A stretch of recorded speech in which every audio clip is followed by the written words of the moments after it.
नमस्कार। मैं आपको पहले वीडियो में हमारा शरीर का जो 5 कोष उसके बारे में मैंने बोला था और मैंने आपको कहा था कि मैं हर जो कोष है उसके बारे में मैं आपको डिटेल में बोलूँगी। आज मैं पहला वाला जो कोष है यानी वो अन्नमय कोष, उसके बारे में मैं आपको बोलने जा रही हूँ। तो अन्नमय कोष ये होता है कि जो हम हमारे शरीर में धारण करते हैं, जैसे अन्न हो गया, कोई भी खाद्य पदार्थ हो, पानी हो, वो सारा हमारा अन्नमय कोष में आता है। तो जैसे कि हमने आज क्या खाया, तो वो सब हमारा सारा अंग प्रत्यंग में दिखाई देता है। वो है हमारा अन्नमय कोष, जो हमारा स्थूल शरीर कहते हैं। और ये स्थूल शरीर हमारा सूक्ष्म शरीर को बनाता है। सूक्ष्म शरीर मतलब हम जो खाते हैं, जो सोचते हैं, हमारा बॉडी जैसा है, हमारा इंटरनल ऑर्गन, हमारा जो बाहर की ऑर्गन, जो जितना पंच ज्ञानेंद्रिय, पंच कर्मेंद्रिय, आपका मन बुद्धि सब मिलके हमारा सूक्ष्म शरीर बनाते हैं। मतलब हम जैसे हैं, जो पिंड ब्रह्मांड तत्व कहते हैं, हम जैसे हैं, हमारा आसपास का जो ओरा, जो जिसको हम कहते हैं, जो हमारा जो बाहर का जो ये रहता है ओरा, वो सूक्ष्म शरीर में जाता है। हम जैसे हैं, हमारा जो ओरा है वो बिल्कुल उसी तरह हमको वो बाहर की जगत दिखाई देगा। जो हमारा अंदर है, जो हमारा शरीर में है, वो भी जगत में है। वो सूक्ष्म शरीर का एक पहचान होता है। और कारण शरीर ये होता है जो तुरीय अवस्था, मतलब आप इतना अपना सूक्ष्म शरीर से भी ऊपर है। आपका वहाँ पे ना स्थूल शरीर का कोई प्रभाव रहता है, ना सूक्ष्म शरीर को ज़्यादा प्रभाव रहता है। आप अपने आप को एक समाधि अवस्था में ले जाते हैं, वो तुरीय अवस्था। तो फिर मैं आज ये अन्नमय कोष को इसीलिए पहले आपको जागृत करना है कि आपको लास्ट में जो तुरीय अवस्था है या समाधि अवस्था में है, उसके लिए ये पहला कदम है आपका। तो आपको क्या करना है, अपने स्थूल शरीर को या फिर अन्नमय कोष के लिए जो ये रहता है, आपको फिजिकल एक्सरसाइज करना है या फिर आपको हठ योग करना है। फिजिकल एक्सरसाइज यानी हठ योग उसको कहते हैं। सिंपल, आप बहुत तरह के आजकल तो इतना सारा एक्सरसाइज आ गया, तो आप बता भी नहीं सकते। मतलब इतना मुझे भी आता नहीं, इतना सारा है, लेकिन जितना मुझे पता है उतना मैं बता देती हूँ। पहले आपका जिम हो गया, फिर उसके बाद योगा हो गया, फिर उसके बाद स्विमिंग हो गया, फिर आपका नृत्य हो गया, आपका संगीत, कोई भी संगीत हो गया, नृत्य, गान, संगीत, वाद्य, आप कोई भी संगीत ले लो। इतने को आप पहले साधेंगे अन्नमय कोष के लिए। तो आप अगर जिम जाते हैं तो क्या होता है, आपका मसल पावर डेवलप हो जाता है। बहुत ज़्यादा मसल पावर आपका डेवलप होता है। जब आपका मसल पावर डेवलप होता है तो आपका बाहर का कोई भी जो नेगेटिविटी है या फिर कोई भी आपको हार्म पहुंचाने वाली कोई चीज़ आपको इतना इफेक्ट नहीं कर पाता है ना। तो लेकिन उसमें आपको एक प्रॉब्लम भी आ सकती है। अगर आप बहुत ज़्यादा अपना मसल पावर को बढ़ा लेते हैं तो क्या हो जाता है ना, आपका जो सूक्ष्म शरीर है वो बहुत ज़्यादा पावरफुल हो जाता है। तो आप जो अपना इंटरनल ऑर्गन है वो ज़्यादातर आप उनको समझ नहीं पाते हैं, क्योंकि आपने बहुत सारा देखा होगा, ऐसे बहुत बड़े बड़े फेमस प्लेयर हैं जो बड़े बड़े रेसलर वगैरह हैं, 5-6 घंटा वो जिम करते हैं, फिर भी उनको ब्रेन कैंसर है, ब्रेन ट्यूमर होता है। मैं भी हैरान हुई थी। लेकिन क्या होता है ना, केवल ये अन्नमय कोष से ही काम नहीं चलता, इसके लिए आपको बाद में मनमय कोष में जाना पड़ेगा। तो इसीलिए क्या करते हैं ना, जब आप अन्नमय कोष यानी या फिर जिम वगैरह करते हो, बिल्कुल आपने ट्रेनर की बात मानिए, ट्रेनर का इंस्ट्रक्शन से चलिए, लेकिन आप क्या करेंगे ना,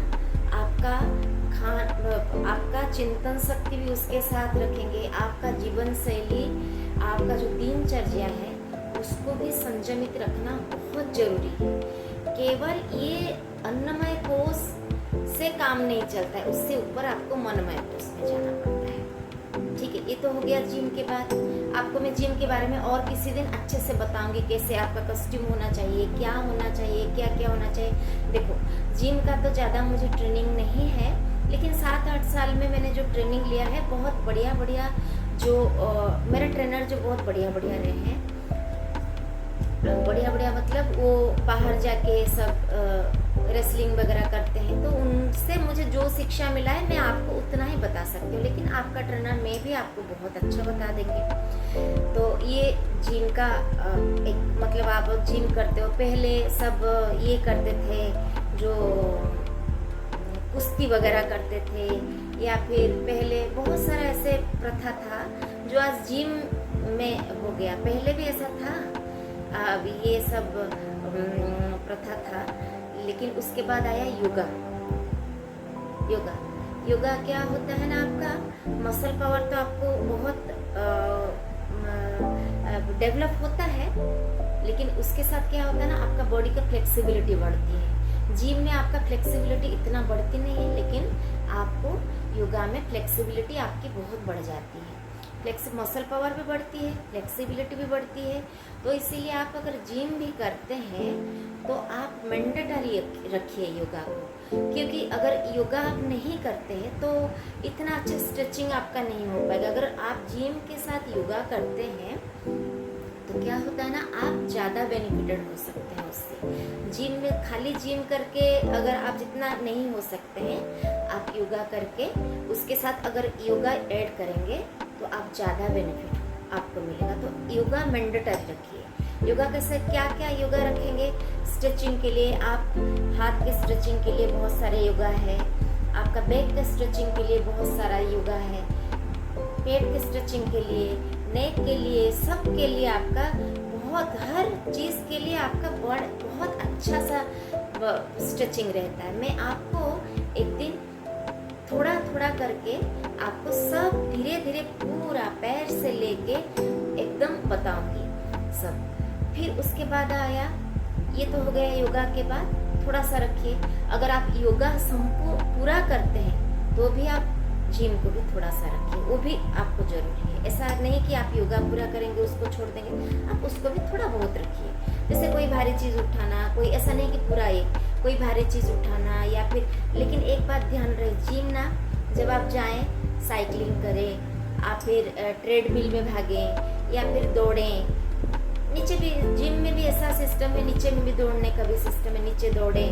लेकिन 20-22 साल से पहले आप वेट लिफ्टिंग मत करें। अब लड़का हो या लड़की हो, वेट लिफ्टिंग आप बिल्कुल ना करें। बाकी सारा एक्सरसाइज आप करें, ऐसे हैंगिंग वाला करें, चेस्ट का करें, चेस्ट का भी बहुत सारा रहता है, आपको ऐसे ऐसे करके ये सब आप कर सकते हैं। आपका चेस्ट ओपन अप के लिए कर सकते हैं, आपका लेग के लिए आप कर सकते हैं, थोड़ा बहुत मतलब ज़्यादा। 20 साल से मैं तो सबको कहूँगी 20 साल से पहले जिम नहीं जाइएगा, बिल्कुल नहीं जाइए, क्योंकि उसके लिए आपको अलग सा, अगर आपका मसल पावर डेवलप होने लगेगा तो हाइट कम हो जाएगी। बिल्कुल आप नीचे वाला, ये वाला उठाने वाला करें या फिर ऊपर उठाने वाला, कोई भी आप वेट लिफ्टिंग करने लगे जिम में जाके, तो आपका मसल पावर डेवलप हो गया एक बार, तो फिर आपका क्या होगा ना, आपका हाइट कम होने लगा। हाइट इतना ज़्यादा नहीं बढ़ेगा,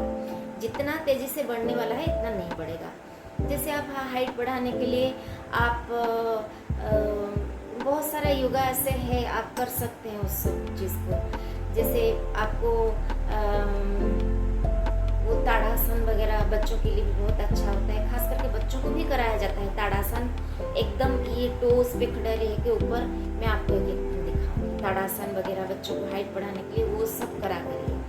जिम में जाएं तो हैंगिंग वगैरह करा, छोटा बच्चा ट्रेडमिल में दौड़ाए, साइकिलिंग कराइए बच्चे को, लेकिन वेट लिफ्टिंग मत कराइए, ठीक है। बाकी मैं आपको डिटेल में बताऊंगी। लास्टली स्विमिंग बहुत बेस्ट, एकदम बेस्ट है। हाँ, स्विमिंग अगर आप करते हैं वहाँ पे साइकिलिंग करिए। यहाँ पे आप फ्रॉक वाला जो होता है वो आपको ट्रेनर बता देगी। साइकिलिंग भी बहुत बढ़िया होता है लेडीज़ के लिए स्विमिंग बहुत बढ़िया होता है। क्योंकि जब मुझे जिनको पीसीओडी वगैरह है, खास करके उनको स्विमिंग जाना बहुत ज़रूरी है। क्योंकि मैं जब यंग एज में थी, जब मुझे 20 साल तकरीबन था, तभी मुझे पीसीओडी भी हुआ था मुझे। तो मुझे भी एक वैद्य ने बोला था, वैद्य मतलब जो आयुर्वेदिक का डॉक्टर होता है, उन्होंने मुझे बोला था कि पानी में इतना तक अपने बॉडी को भिगा के रखो, बहुत देर तक, 15 मिनट 20 मिनट तक पानी में नहाओ। आप नहाओ, बैठ के नहाना है, शावर नहीं लेना है, अच्छे से बॉडी में, मग में, बाल्टी में नहाना है, ऐसा करना है। उसके बाद आपको कहीं भी मतलब इतना तक पानी में भिगो के रखना है। बड़ा सा आजकल तो बहुत सारा टॉप वगैरह आ गया है, उतना कोई प्रॉब्लम नहीं है। पहले ज़माने में स्विमिंग पूल हो या फिर कोई भी आप किसी में भी आप इतना तक आपको भिगो के रखना रहता है, वो बहुत अच्छा रहता है जिनको पीसीओडी वगैरह रहता है लेडीज़ के लिए। और बाकी जिनको कोई एज़मा वगैरह रहता है वो भी बहुत बढ़िया रहता है। आपको साइनस प्रॉब्लम रहता है वो भी बढ़िया रहता है। क्योंकि आप जब स्विमिंग करते हैं तो क्या होता है ना, आपका एक्सरसाइज के साथ आपका ब्रीदिंग का एक्सरसाइज भी होता है। इससे क्या हो जाता है ना, आप जब एक्सरसाइज जितना बाहर कर पाते हैं, आपको पता चल जाता है कि मैं बाहर कितना करती हूँ, तो आपका इतना एबिलिटी नहीं रहता। लेकिन आप जब स्विमिंग करते हैं आपका मसल एबिलिटी बढ़ जाता है।